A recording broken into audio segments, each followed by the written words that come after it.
Hello, I'm Kevin Nix, Chief Engineer here at Crofton, and today we're doing some work on our chimney. We needed to do some serious repairs, and so we put together an appeal for some funds, and we've managed to achieve that, and so thanks to anybody who contributed. So yesterday, with the weather being as it is, we got started.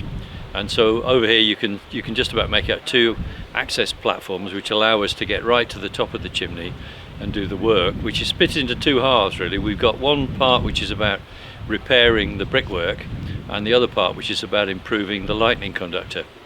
On the brickwork side, the most important job was to rebed some blocks and bricks right at the very top of the chimney, which our inspection, which we did earlier in the year, identified as being a bit loose. So they've been cleaned up and rebedded, and that work's almost complete now. And then the next stage is mainly concentrating on the lower part of the chimney, which is the original circa 1850 chimney, the top part being rebuilt in I think 1996. So on the lower part, a lot of the pointing fell out during the cold weather last winter, so we've got a specialist heritage restorations company in who are repointing the brickwork using lime mortar as per the original plan. Other aspect of the work is to improve the lightning conductor.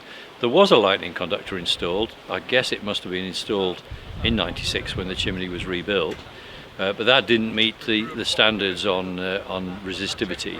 So they're currently bolting that lightning conductor to the steel bands which go around the chimney to improve that, and also installing another copper rod on the rear face of the chimney to improve the overall resistivity of the system.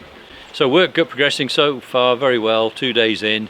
The weather's still looking good at the moment, but the forecast is not great. So the guys are trying to get as much work done before we get into some bad weather towards the end of this week.